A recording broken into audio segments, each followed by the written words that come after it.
Welcome to Unlocking the Soul. I'm Rob Simperman.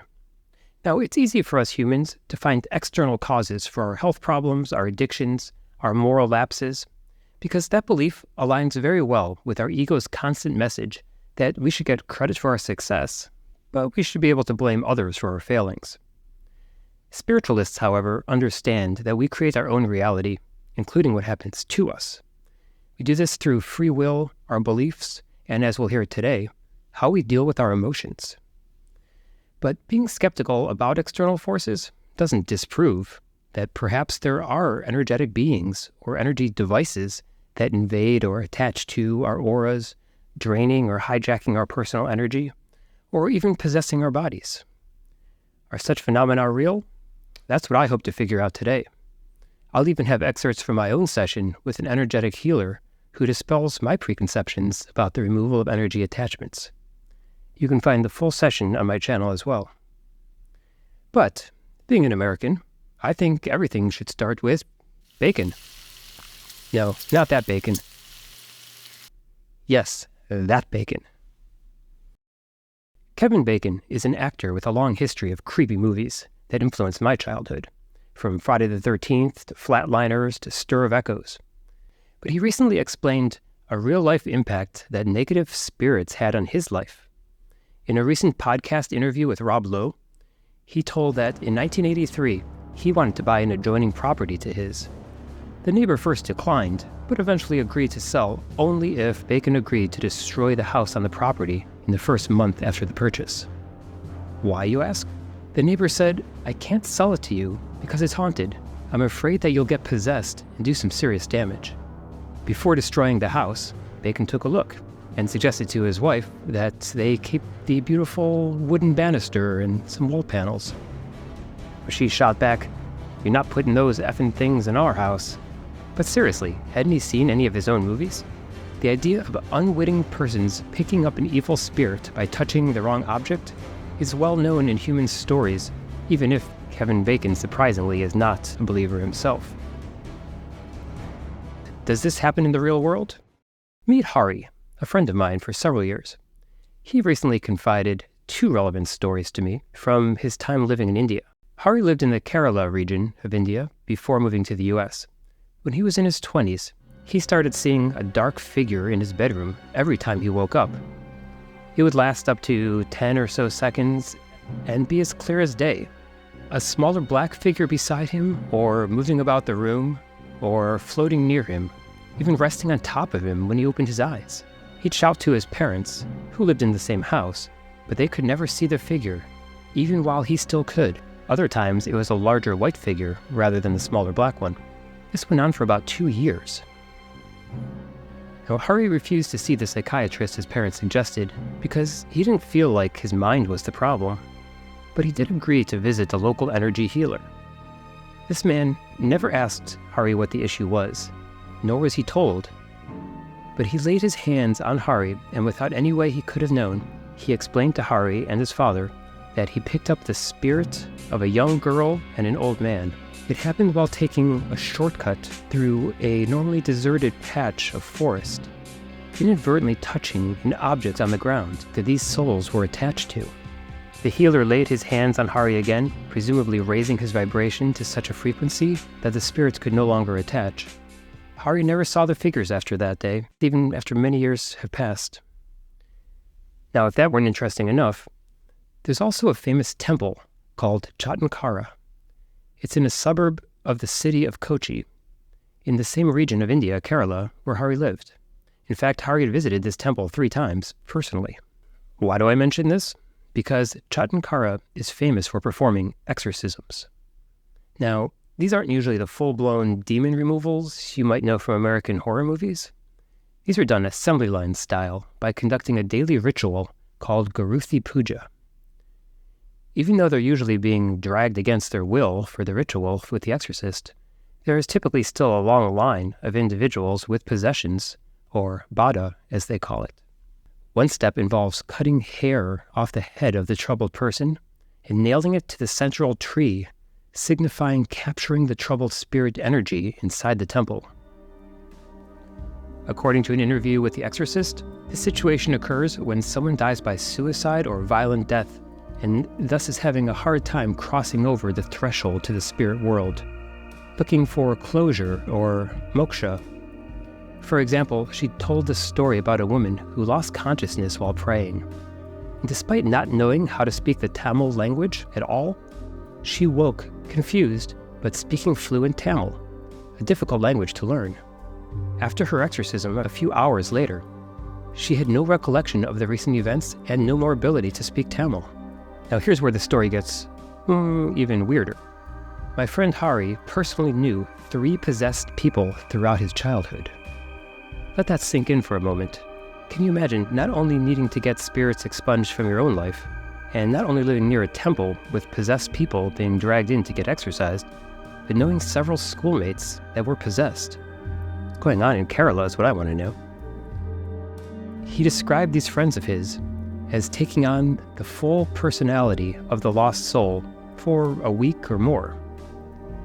One girl started smoking, which was unheard of among their friends, speaking like a man, and knowing things about a different lifetime that were actually verifiable. In fact, it was common for a possessed person to contact the loved ones of the deceased who would be convinced by the details their loved one was legitimately in that body. So what's the spiritualism theory behind these phenomena? And more importantly, what can one do for protection? Well, there are many energy healers out there claiming to be able to remove energy structures, parasites, and attachments. So I had no trouble finding an explanation. The understanding is that most people have one or more of these hindrances in their auric fields. These are immaterial beings or devices that appear in our energy field, leading to various personality changes and even causing physical diseases. What are we talking about here? Think of an energy attachment as a thought form, which are like ideas that become reality, even if only in the non-physical energy realms that we wade through. These beings or things have lost their connection to Source, or all that is, or God if you prefer. So in order to continue to exist, they attach to us and live vicariously through us and absorb our energy. They may feed from our chakras, which are the points of energy flow among our various energy bodies to our physical body. And energy attachments thrive on a negative and polluted energy field. This happens when we don't let our emotions run their course. We bottle them up or suppress them instead of honoring them. In that sense, it's like how a fast-moving stream is fairly clean, but a stagnant pond has all sorts of things growing in it until it looks almost like a solid mass. But they also thrive when a person gives into negative, pessimistic thoughts, gossip, stress, depression, anxiety, fear, and addiction. Let's look for some guidance from Guy Needler, author of numerous books, including The History of God, and a channel who I had the opportunity to interview a few weeks ago. Needler's Source Entity Conversations reported that there are in fact lower frequency entities, and these entities will cease to exist on Earth when we ascend at the planetary level. Therefore, they have an incentive to prevent our ascension. And so they antagonize those who work for the ascension of our evolution. They also are attaching themselves to hosts to experience the lives of low-frequency humans. These are lost souls roaming the Earth, looking for hosts they can latch onto like energy parasites. So what are some signs of attachments? According to an organization called Solantra that offers resources on this topic and therapies, some of the more interesting categories of external energy parasites and the etheric or vital plane include larval parasites. These beings reside alongside or in the aura. Their method of attack is to suck your energy through the stimulation of your desires. There's sexual larvae that absorb the energy of your sexual release, then they switch back into a passive phase until the next mealtime. Other such similar parasites focus on smoking, gambling, drugs, etc. There's also a higher class feeder beyond the larval stage, which includes beings such as incubus, succubus, and the lamius. These are more aggressive, engaging people in their dreams or even during waking trances to actively initiate encounters for the energy-feeding needs. And then there's the shell of the dead type parasites, which most closely resembles what Hari experienced. This is a being that requires energy from the living to exist, taking the form of a person who has passed. They also operate through dreams and can be pretty aggressive, even attacking the host during a dream. Then there's astral parasites that stimulates a certain emotion in you, such as anxiety. If you feed the emotion and sustain it through your thoughts, the parasite takes that emotional energy. This supports the meditation concept of letting emotions go as a way of raising your frequency. Now, there's more varieties, but I think you get the picture. And from what I gather, parasites can be anywhere on the spectrum of strength and abilities, perhaps even reaching the full-blown possessions of lore. But frankly, that's all a distraction. What I learned from my own energy healer session is that healers are actually getting frustrated by this misconception that most energetic problems are external beings. In fact, most are thought forms of our own making, which can be only addressed with self-help and the hard work of dealing with our emotions instead of bottling them up. Now, I'm not brand new to energy work. I've had acupuncture a couple dozen times. I've been to a Reiki healer once. I've had multiple past life regression sessions, and I even did a Qigong workshop once. But in this case, I sought out someone who's a professional focused on energy attachment clearing. So let's hear from Barbara Buck, who I hired to do an energy session with me.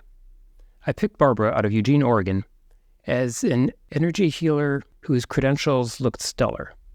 I signed up for the multidimensional light body clearing phone session. At first, she's reluctant to do any quote-unquote entity clearing because she explains how people looking for a quick fix to physical issues, like so many of her recent clients, can find such work ineffective, at least in the long run, or even counterproductive. Let's hear her explain why. Here's the trend. So a third of people, do an entity removal and everything goes really well and they go on their merry way, okay? You never see them again, or maybe you do if they have an issue for something else. And then there's a third of people who you work on them and you're able to clear them, but it always comes back. And then a third of the people are just completely unclearable. So I started looking like just nobody. They go to 50, 60 different healers and nobody can touch anything. So we started really looking at, and me as well, started really looking at why this is happening. And we noticed some things and started to recognize that the majority of interference that people have that are entity attachments and things like that are self-created thought forms, because you got to understand these are not happening in the material realm in this dimension. They're happening in a non-local dimension that consists of thought forms, and it's a creation space. So sometimes those thought forms are your own, sometimes those thought forms are somebody else's, but they're always a thought form. So the more you feed into the thought forms by making them real in a sense, meaning like me focusing my energy on clearing a thing actually almost solidifies sometimes the interference itself and makes it even worse. So other people have had that experience as well. Not all the time. And the reason it's not all the time is because it has to do with the person's mindset going into it and what they want to accomplish. So if somebody goes into it clearing who's so sold on the fact that these are 100% an external force, and yes, sometimes it is an external force, but most of the time it's thought forms that are either self-created or that are created within your kind of morphic field of family, ancestral. There's a bunch of other stuff. It's like a super complex thing. It's not just about pulling entities off somebody and then they go on their merry way. That just doesn't happen that often. Meaning, yes, I can pull them off. Do they stay off? Not always. And it started to get kind of frustrating because we started getting all of these people, and I say we, meaning other people who do the same type of work as me. We all talk to each other. We all know each other.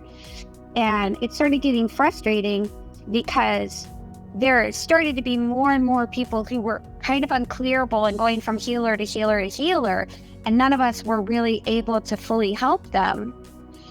So we started finding all of these reasons and going deeper into the reasons of why these attachments happen to begin with. And it's always based on a person's trauma, how they handle their emotional states.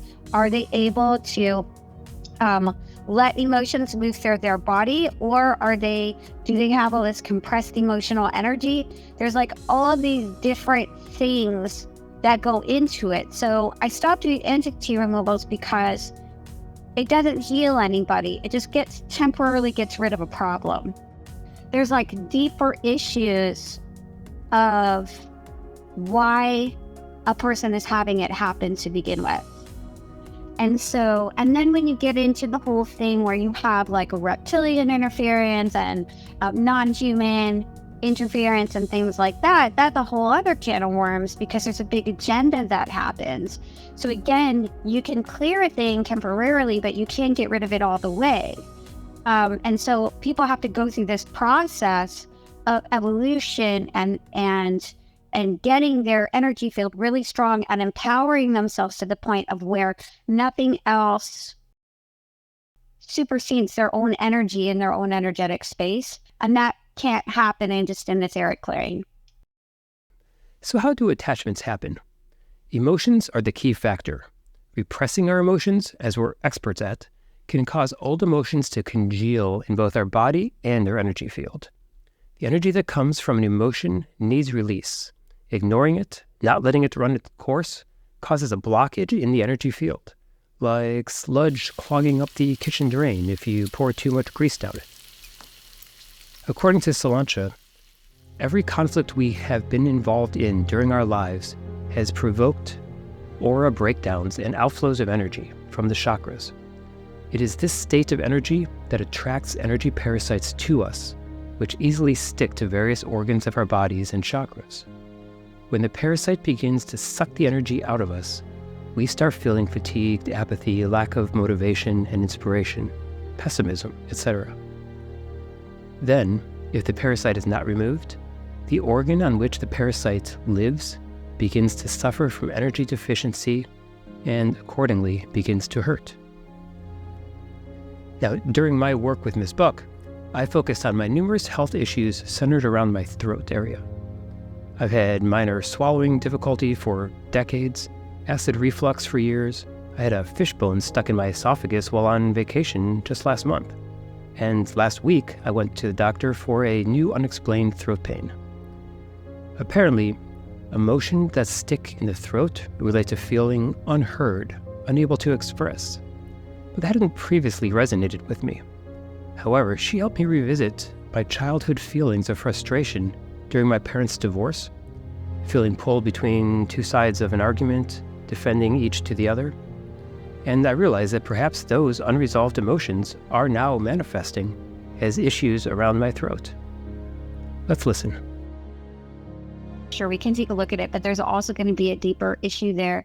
And usually when you have around the throat area, quite often it's about suppression of your voice in some way. Or suppression of you not being in alignment with your avatar self, your fifth dimensional blueprint, which is kind of like a perfect version of you. Intentions, actions, words being in complete alignment. It's really hard to be fully in alignment all the time. But if for some reason you're kind of off track in what your mission is or what the reason that you came here, sometimes you can start to have throat issues. I personally have Graves' disease. It's been in remission for like 13 years, but it causes hyperthyroidism, so it's a thyroid disease. So I'm speaking from no judgment. And I kept having issues with my throat as well before that. You know, I was always getting sore throats, strep throat, you name it, until it finally manifested in this physical disease. And then I had to do all this work to get rid of it. So for me, it was not being allowed to nobody heard me, nobody listened to me when I was little. I just got treated like a little child. Nobody heard me or heard my needs or heard my no. You know what I mean? Mm-hmm. So that being said, that was mine. So I don't know if any of that resonates with you, but that can usually be an issue. Maybe a throat stuff. Yeah, and I've heard that before as like a cause of like a blockage of the throat chakra. It doesn't really resonate with me. I hadn't thought about the childhood side of it. Chakra. It's not about the chakra. It's about where we hold stored emotional energy. So if you have a repression of your voice in any way, it can create emotional issues, meaning it'll cause an emotion. If somebody tells you to shut up enough times or just shut you up in some way to where you can't speak your truth in some way for whatever reason, whether you're doing it to yourself or it was done to you, it causes emotions to come up to surface. And if those emotions aren't allowed to have a beginning and a middle and an end, then eventually what happens is it ends up manifesting as disease. And then also energy attachments. The only way that they can attach is through dense, compacted pieces of your energy field that are like little pieces of you frozen in time. That compressed emotional energy that gets kind of stuffed down. So this can even happen like with anger, if you're not allowed to express anger or sadness, or, even nice parents, and they try to comfort you to stop you from feeling a certain negative emotion. That in a way is suppression too, because it's not honoring how you're feeling. So that being said, that is what entities attach to. It's the only way they're able to attach into your field. They can't attach to moving, living liquid light. They can only attach to light that's not moving, meaning old emotional blocks and things like that. Does this make sense? It does, yeah. And you actually are making me think about some childhood memories that could be related through my parents' divorce and all. Huh. Yeah, and you didn't get a say in any of that, and as children, we don't get to kind of choose what happens to us. There's no consent really when it comes to a lot of things, right? Life happens around us and it can be very disturbing, especially if you're a sensitive person. So yeah, I mean, especially when there's a divorce, there's probably a lot of stuff going on before that was unpleasant or uncomfortable. So how to remove energy attachments? You first have to understand an important point. Anyone can clear energy attachments from their etheric body on their own by letting the energy flow and making a hostile environment for these thought forms and the so-called negative energy entities. This includes positive emotions, high-frequency behaviors, and other self-work. If you have something negative residing in your throat, the goal is to flush it out, let it go. And you can also try to raise the frequency of your voice and your communications. Try practicing singing or humming, chanting Om, and avoiding negative communications like swearing and gossip. You can see my video on personal ascension for many more tips on raising your overall frequency. But many people are stuck in negative energy feedback loops. In fact, such a loop is encouraged by your habits, emotions, and any attached beings. So they may need some assistance to break free. That's where an energetic cleansing comes in, to give you a jump start on your introspection and work. So let's hear a little more about releasing emotions. Now I'm 47 years old.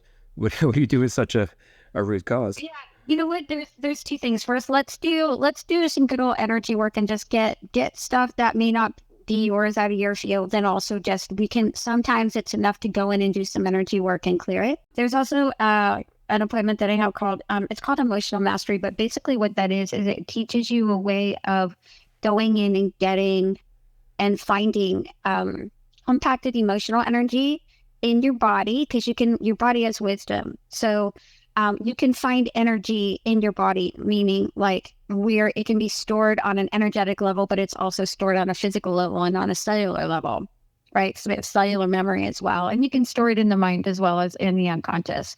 So there's a bunch of places you can store it. The easiest way to do it is by getting the body to tell you where stuff is. So we go through this process that I walk you through. I teach you how to do it. I help you with the energetic component of it until you get comfortable with it. And it's something that you can do for yourself. It helps you to find triggers, emotional triggers. Those triggers are those blocks of energy. that entity is attached to. So this is like a key piece of keeping yourself clear of energies. It's one of them anyway, is by learning how to feel a feeling without compressing energy, which is a weird thing to say, but most of us, we kind of stuff down feelings, or we don't want to feel them. So we're not in the body when we're having a negative emotional experience, because it's uncomfortable, unpleasant. Or we'll try to stuff it down in a bunch of video games, watching movies, smoking a joint, whatever. Just stuffing it down, doing something else, looking at our phone, going on Facebook. So it's important to kind of learn how to feel your feelings, and they get gone a lot faster. And so that you don't create any new emotional blocks for any new energies to mess with. You can see the entire 48-minute discussion for more insights using the link in the description below. She also provided me with 3 guided meditations that I'm linking to as well. These are about strengthening your gold light energy, getting it flowing, and combining the masculine gold energy with the feminine silver energy in your field. I found these positive and have done them with my family as well. So in conclusion, we heard Miss Buck explain the energetic self is a reflection of the physical and vice versa, and that attachment removal does not always go smoothly, even when the attachment is a manifestation of our own emotions, because the root causes are often deep and complex. But when a host or a healer recognizes an external presence, they get angry, hence the upset people being dragged to the temple. But as the source entity told Guy Needler, these beings are truly afraid, he says. These are lost, and often they can't understand what's happening to them. Quote, to send them into the light, all you have to do is invoke the Christ or God consciousness to protect yourself. Then give them lots of love and send them back to the light by giving them the energy to do so. This may be what Hari's healer did, and some form of the ritual performed at the temple. So the biggest takeaways are that it's important to understand that receiving an etheric cleansing isn't the end to your healing journey. It might help, but if you want to stay clear, a basic understanding of how energy can attach to you is important, as well as doing regular self-help work around your emotional processing. The most basic step is to honor your emotions and let them run their course, beginning, middle, and end. And even emotions from decades ago may be waiting for their opportunity for release. So there you have it. Thank you, Barbara Buck, Guy Needler, Hari, and to all of you for furthering your spiritual learning with me today. Please share with like-minded seekers and subscribe to learn more.